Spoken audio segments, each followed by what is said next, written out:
The sky over Varel 9 was always blue, artificial, soft, and peaceful. But on that day, it cracked open like glass. Engineer Cade Morgan had only been on the planet for a week. His job was simple: repair a malfunctioning TerraCore beacon. The Feu planet's surface was stable, or so the officials said. But Cade's hands trembled as he checked the readings on his wrist console. The core temperature was rising fast. Too fast. Then it happened. A deep rumble. Birds scattered. The ground shook. Cade looked up. A bright red light burst through the clouds. The protective sky dome shimmered, then flickered and finally shattered like a thin shell. Sirens screamed. The tremor turned into a quake. Buildings swayed and broke like toys. People ran in every direction, screaming, falling, vanishing, into cracks that opened beneath their feet. He ran too, dodging falling debris and fire bursts. Smoke filled his lungs, heat burned his face. Then he heard it. A scream, small, sharp, desperate. A child. He stopped, turning toward the sound. Through the smoke, near the edge of a broken platform, he saw her.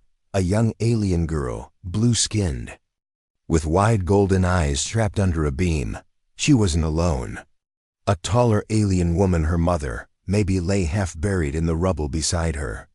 Her long silver hair was covered in dust, her arm wrapped tightly around the girl to shield her. Cade's instincts kicked in. He didn't think, didn't plan. He ran. Hey, I'm here," he shouted, dropping to his knees beside them. The girl blinked up at him, tears in her glowing eyes.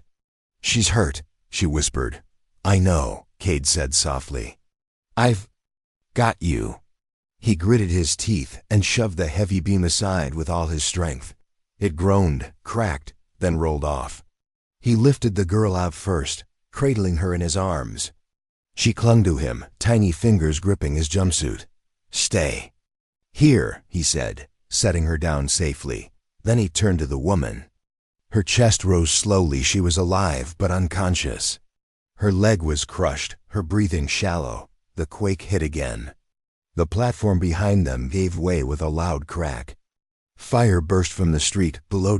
Cade had seconds. He pulled her free, threw her over his shoulder, grabbed the child's hand and ran. His shuttle was parked 2 streets away. The streets were now rubble, but he found a path, jumping over cracks, dodging flames, carrying a full-grown woman while holding a terrified child's hand. His body screamed in pain, but he kept going. The shuttle was still intact. Cade slammed the hatch open, lifted the woman in first, then pulled the girl in behind him. The moment he closed the hatch, the world behind them gave a final roar. From the viewing window, they watched as the core burst.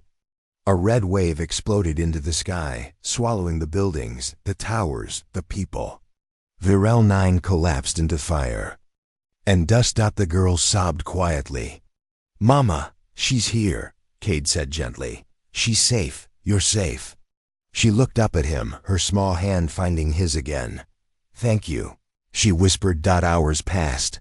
Cade flew the shuttle to a nearby orbital rescue station.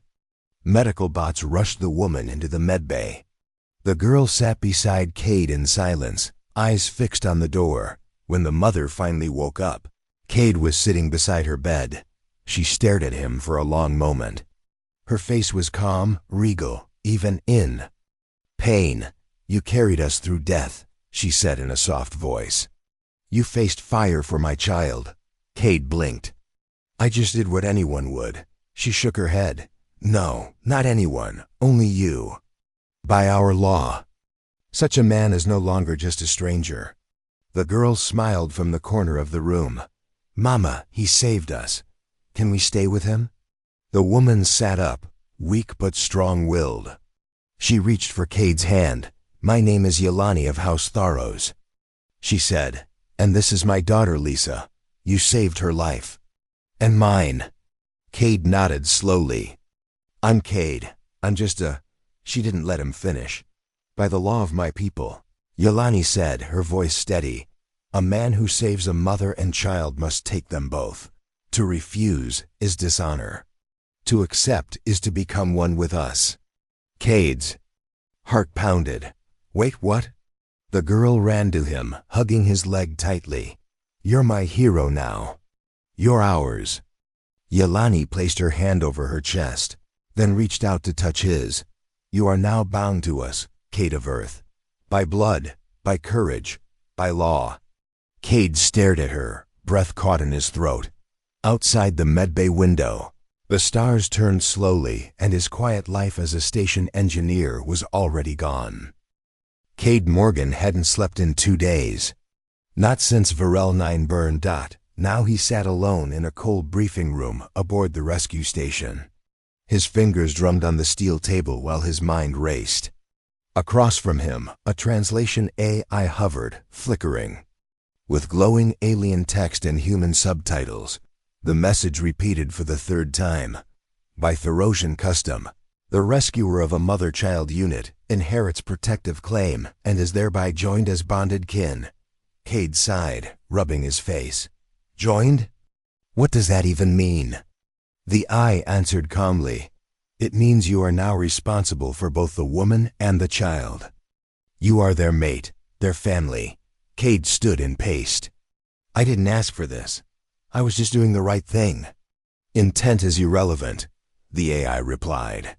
Your actions triggered a sacred bond. Refusing now will bring dishonor.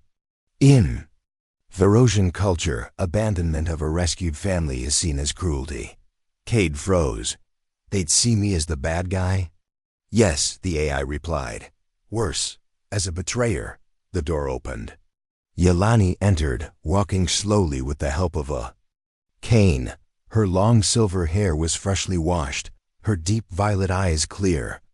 She was dressed in soft ceremonial robes, royal blue with silver embroidery. Lisa ran in behind her, arms full of strange fruit and a sketchpad she'd drawn on. The girl rushed to Cade, her smile bright. Father, look, I made us a home, she said, showing him her drawing, a shaky triangle with 3 stick figures inside it. A tall one, a small one, and a man in a suit. Cade's heart twisted. Yelani stood silent at the doorway, watching him. Her posture was regal, proud, but her voice was gentle. I did not come to beg, she said, only to offer you truth. Cade turned to face her. I didn't mean for this to happen. I just wanted to save lives. You did more than that, she replied. You carried us through death. You placed our safety above your own. Among my people, that is a vow. Even if your lips never spoke it. He looked at her, at Lisa now curled up on the bench next to him, softly humming a tune she had learned from Earth broadcasts. Yelani stepped closer.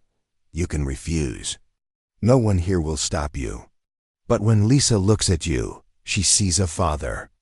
And I see the man who would not let us die alone. Cade sat back down. But I'm not your kind. I don't know your ways. I'm just ... human. Yelani smiled sadly. Perhaps that is why you saved us.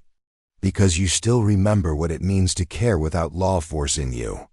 There was a long silence, then the AI chimed in. By Therosian custom, the bond must be accepted formally or rejected within 48 hours. Cade nodded slowly. Then I'll think about it.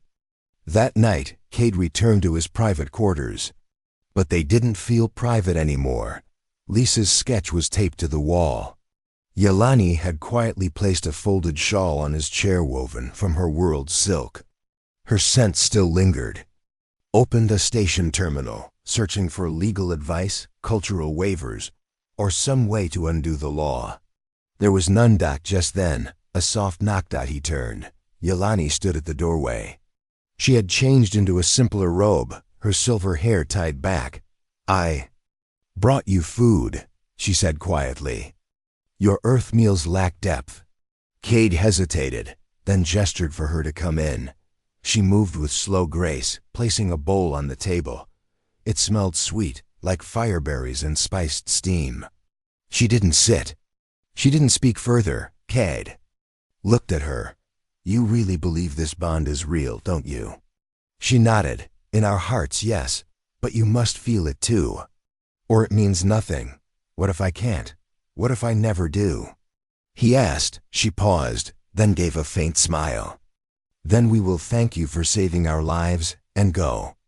She turned to leave, but before she reached the door, Lisa ran in, breathless. Mother, look! She cried, holding up a small earth pin, a star-shaped badge Cade had left on his shelf. I'm a space captain now, just like Father. Yelene's shoulders trembled. Cade swallowed the lump in his throat. Later, after they left, he stood alone. He stared at the sketch, the pin, the shawl. He remembered the smoke, the fire, the way Lisa's small fingers clung to his. He remembered Yelene's weight on his shoulder and the warmth of her breath as she whispered, "You saved my child." He leaned back in his chair, eyes heavy. He didn't have an answer yet, but something in his chest had already started to change. The station's ceremonial chamber had never seen this many aliens at once. Voices in strange dialects echoed. Long robes brushed the floor. Colored lights reflected off crystal panels above. This wasn't just a dinner, it was a declaration, a feast of binding. Cade stood near the center, awkward in a borrowed dark robe. His Earth suit felt too plain, too small for the moment. The sash they made him wear had Yelene's house symbol woven in gold thread. It meant something important, he just didn't know what. He looked around. Alien nobles tall, elegant, sharp-eyed glanced at him like he was a strange pet. Some whispered. Others stared openly. But Lisa didn't care. She held Cade's hand. Proudly, her little fingers swinging his arm as she skipped. "This is your seat." "Father," she said happily, pointing to the center table, next to Mother. Yelene was already seated, her posture regal, her hair braided with silver rings. She wore dark red tonight, the color of sacred vows. When she looked at him, her eyes softened. Cade sat down, unsure what to say. Yelene spoke first, her voice calm and clear. "Once this meal begins, the bond is spoken in public. It cannot be undone without shame. Are you prepared?" Cade hesitated. "I still don't understand half of this." "You only need to understand one thing," she said. "We are already yours. This is just the world recognizing it." He looked at Lisa, who smiled at him with those glowing gold eyes. Before he could answer, the air in the chamber changed. A heavy armored figure stepped forward from the crowd. He was taller than any alien there, his skin dark blue, his jaw sharp, and his voice full of thunder. "I protest this farce," he shouted. "Yelene belongs to my bloodline. I was promised her hand before the disaster." Gasps rang out. Some nobles stepped back. The warrior walked closer, glaring at Cade. "This human has no right." Yelene stood, her voice steady. "That promise died with my house. And he, not you, stood in fire to protect my daughter." The warrior sneered. "He is soft, weak. He didn't fight. He fled." Cade stood slowly. "I didn't run," he said, voice low but clear. "I carried them. Through fire, through collapse, and I'd do it again." The warrior's eyes narrowed. "Then prove it." A long pause. A priestess stepped forward, holding a glowing rod. "By old law, the suitor may challenge. The protector may defend. The victor wins the vow." Cade blinked. "You're saying I have to fight him?" Yelene turned to him, a flicker of fear in her eyes. "You don't have to do this." "I will. Speak against the challenge." But Lisa tugged his robe. "Don't let them take us." Cade exhaled slowly. "No, I'll fight." They cleared the floor. Cade removed his robe, standing now in just his Earth uniform. No weapons, no armor. The alien warrior laughed. "I'll break you with one hand." But Cade wasn't here to fight like a soldier. He was an engineer, a thinker. Priestess dropped the rod between them. "When the bond light glows red, you may begin." The rod pulsed. The warrior charged. Cade dodged just in time, sliding beneath a wide swing. The alien hit the floor hard, cracking the tile. Cade scanned the room. Above, light fixtures. Around him, decorative pillars. One pillar had a loose chain likely for ceremonial banners.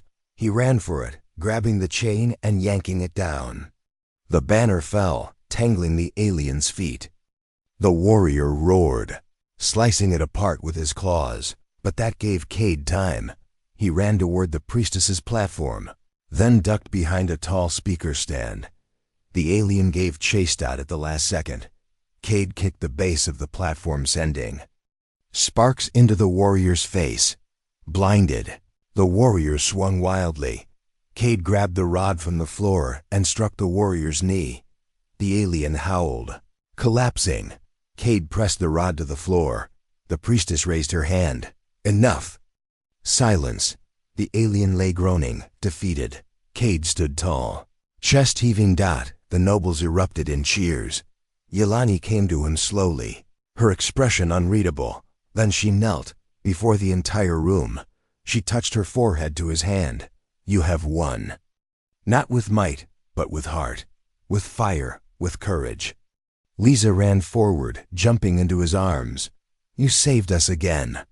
Cade looked around, unsure what to do. The priestess smiled. Speak the bond, human. Let the stars hear it. He looked at Yelani, at Lisa, and softly he said, I accept the bond.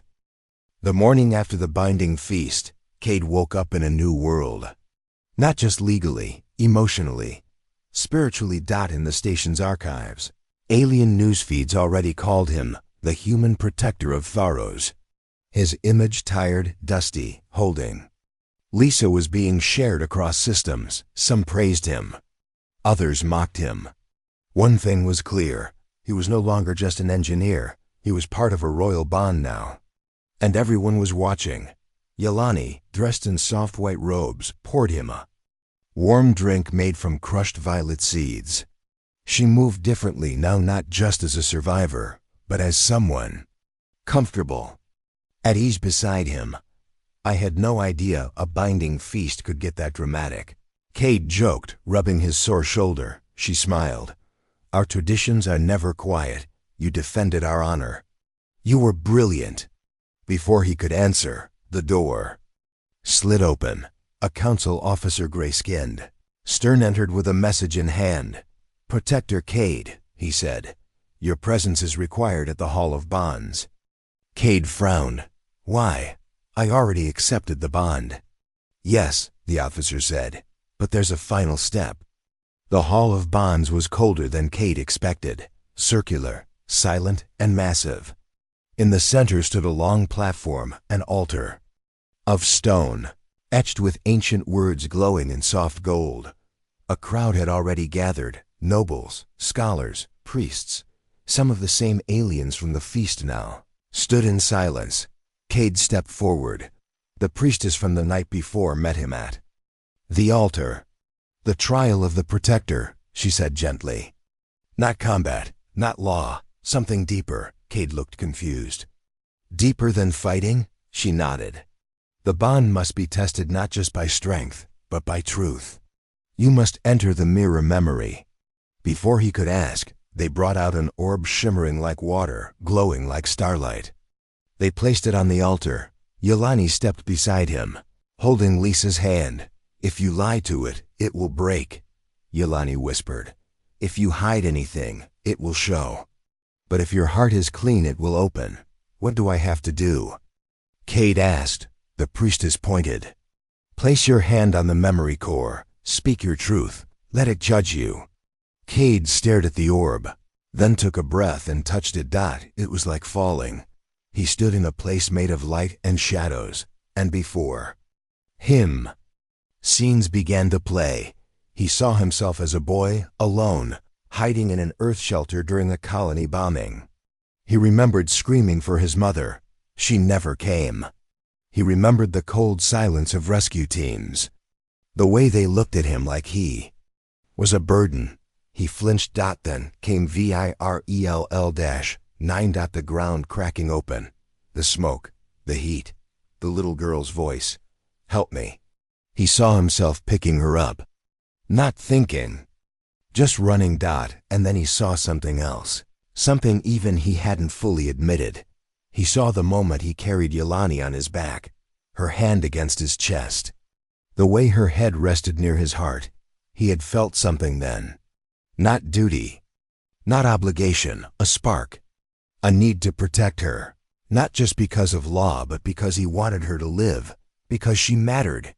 Cade gasped as he returned to the real world. His hand still on the orb. It pulsed once, then glowed bright white. The priestess raised her hands. He has spoken truth. The bond is real, by blood and spirit. The crowd bowed, but Cade wasn't looking at them. He was looking at Yelani, whose eyes were wet with quiet tears, and at Lisa, who rushed forward and hugged him tightly. "You passed," she whispered. "You're really ours now." He lifted her gently into his arms.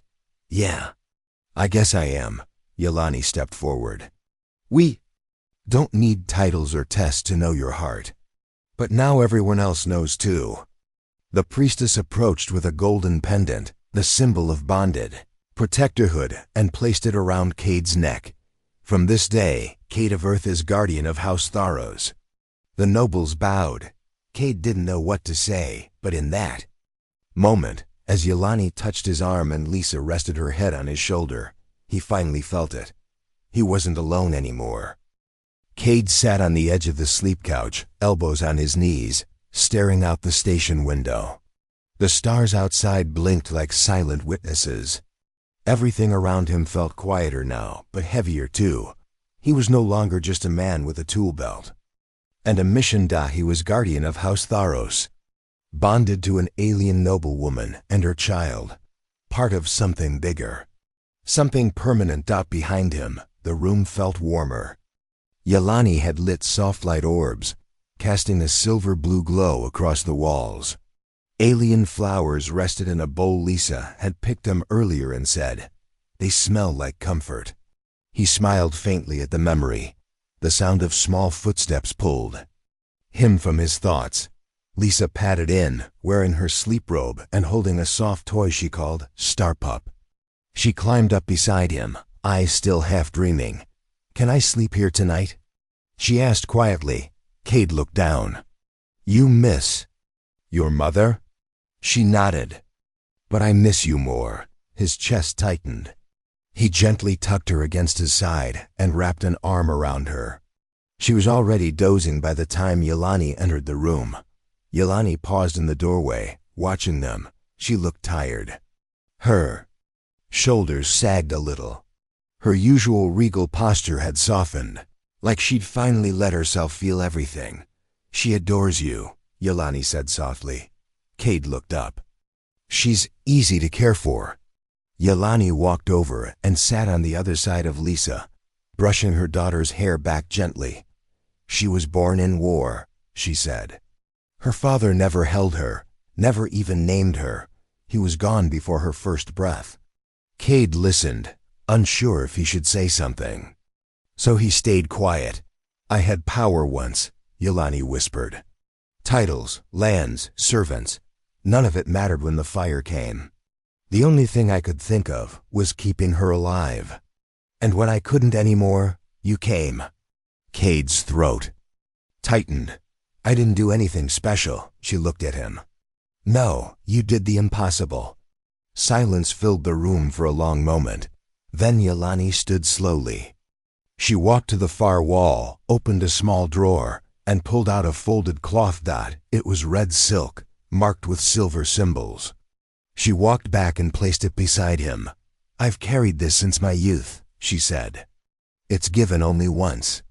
When a woman of Tharos chooses someone with her own heart, not just by law." Cade frowned. "You're giving this to me?" She nodded. "I already belong to you, by tradition. But this would be by choice." He stared at the silk, feeling the weight of what she'd said. Of what it meant. "You don't even know." "If I'll stay," he whispered. "I don't need promises," she said. "I need honesty." Cade stood up gently, laying Lisa down on the couch with a pillow tucked under her head. He turned to Yelani. "I'm still scared," he said. I've been alone for most of my life. I fix things, not people. I don't know how to be what you and she need." She stepped closer. "You already are." Her voice was a whisper, but it felt louder than anything. Cade reached out slowly, brushing a strand of her silver hair behind her ear. She didn't pull away. "I don't know where this goes," he said. "Then let's walk it," she replied. Together. He looked into her violet eyes, saw the fire and pain and strength there, and also a quiet, trembling hope. Doubt without thinking, he took the red silk and wrapped it around her wrist. Yelene's eyes filled with tears. "You accepted?" He nodded. "I didn't rescue you. You rescued me too. I just didn't know it until now." She leaned forward and rested her forehead against his dot, and in that still moment, under the soft hum of the space station and the starlight pouring through the window, they breathed together, not as alien and human, not as protector and survivor, but as something new. The quiet didn't last long. 3 days after Cade wrapped the red silk around Yelene's wrist, alarms echoed through the rescue station. Emergency lights flared red. Defense drones hovered in place. Broadcasts across the common areas repeated the same message: unidentified vessel approaching. Shields up, all bonded families remain inside shelter zones. Cade rushed into the command bay, still fastening his boots. Yelani was already there, her face pale, her hands trembling. She wasn't looking at the screens, she was staring at a symbol painted on the incoming ship, a sharp triangle with 3 blood drops beneath it. Cade frowned. "What is it?" Yelani spoke like ice. "House Vorik." He turned toward her. "Enemies?" She nodded. "They blamed my family for the rebellion. They wanted me executed. Lisa taken for re-education. We escaped during the collapse of our planet. But now, they've followed us." The door burst open. 2 station guards entered, flanking a diplomatic officer. "The Vorik ship is requesting custody of Lady Yelani and her daughter," the officer said, avoiding eye contact. "They claim ancient law grants them authority." Cade stepped in front of Yelani. "She's bonded. Protected by me by this station." The officer shook his head. "The council doesn't want trouble. They'll hand her over unless you have proof the bond is real and permanent." Cade pulled the red silk from his pocket and held it up. "This is our proof. Test it, scan it, translate it. I don't care. She's not going anywhere." Yelani grabbed his arm. "They won't wait for permission. Vorik never does. If they step foot on this station, they'll take us by force." Cade looked at her, then at Lisa peeking from behind a wall. Clutching Starpup tight to her chest, he turned back to the officer. "If the station won't protect them, I will." That night, the storm came. The Vorik ship docked. Its guards, tall, armored, helmeted, marched in without warning. The station's personnel backed away, neutral, silent, afraid. Cade had locked Yelani and Lisa in a secondary storage wing deep in the station's lower levels. No official map showed the old tunnels. It was one of the few secrets he'd kept for repairs, but secrets wouldn't save them long. He grabbed a tool pack, slung it over his shoulder, and wired makeshift traps throughout the tunnel systems. Pressure triggers, false doors, EMP bursts. He had no weapons, just his hands, his brain, and every piece of scrap tech he could wire in time. As the Vorik guards entered the tunnels, the lights flickered. Sparks rained down. One of them stepped on a pressure plate. Boom. A gas pipe exploded, sending them scattering. Cade moved like a ghost through the vents, triggering security doors, collapsing maintenance walls behind him, slowing them down. Inch by inch, but they kept coming. When they finally reached the final corridor, Cade stood alone at the entrance, holding a glowing tool rod, part weapon, part bluff. "You don't belong here," he said. The lead Vorik warrior stepped forward. "Move, human." Cade raised the rod. "She is bonded, by flame, by vow."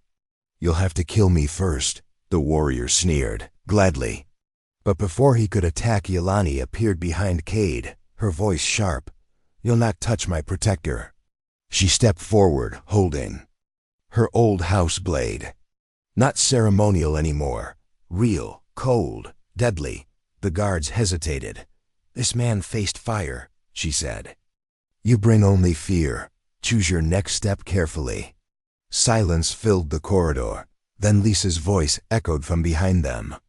"My father will protect us. He always does." The guards looked uncertain. The Vorok leader grunted and stepped back. "You've made enemies today, human," he hissed. Cade didn't flinch. "Good. Let them come." Hours later, the Vorok ship left. The council gave a weak apology, but it didn't matter. Cad returned to their quarters, covered in soot and bruises.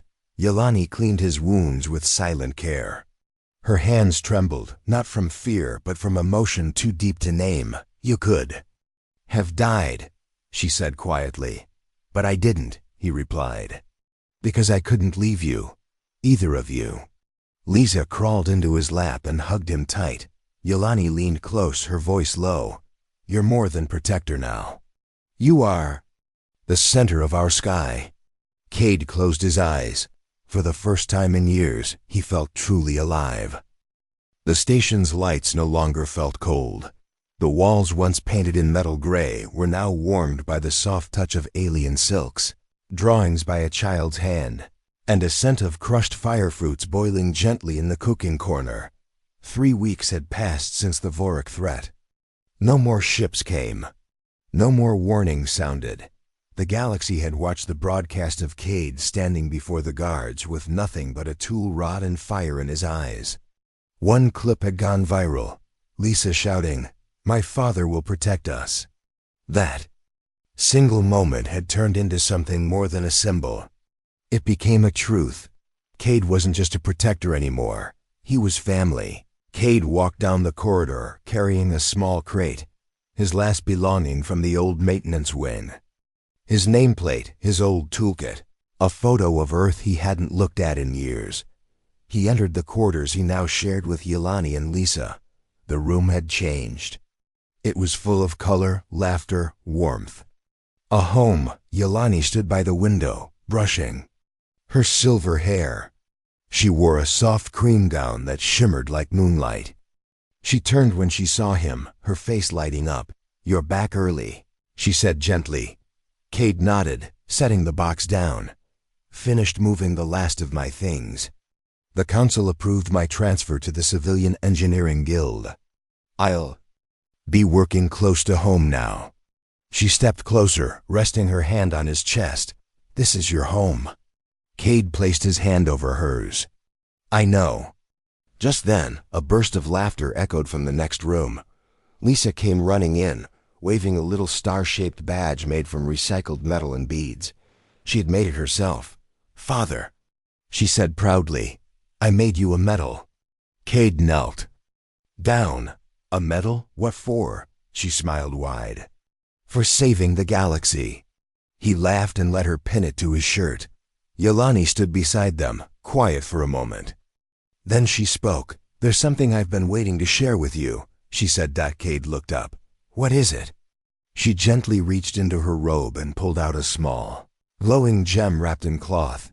"This," she said, "is a lifestone. In my culture, we give it only to those we trust with our deepest future." Cad stood slowly. "What kind of future?" She placed the stone in his hand, then guided his fingers to rest over her belly. Cade's breath caught. "You're—" he whispered. She nodded, eyes shining. "New life grows. Of your blood and mine." Lisa tilted her head. "You mean I'll be a big sister?" Yelani smiled softly. "Yes, little star."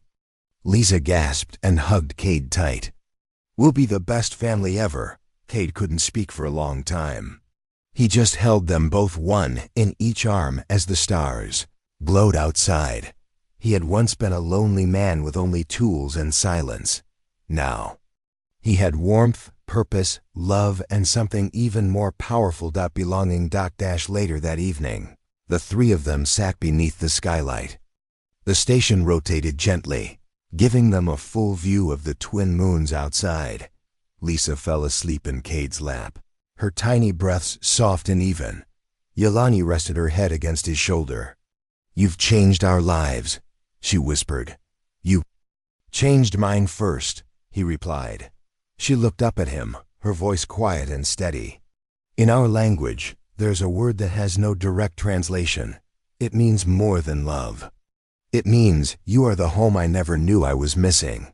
She paused, then said the word aloud. "Yelshara." Cade repeated it slowly. "Yel-Shara." Yelani touched his face. "That's what you are to me." He closed his eyes, breathing in the moment. "Then that's what we are to each other," he whispered, "from the fire of a dying world." A man had risen, not as a warrior, not as a legend, but as a protector, a partner, a father, and a light in the dark.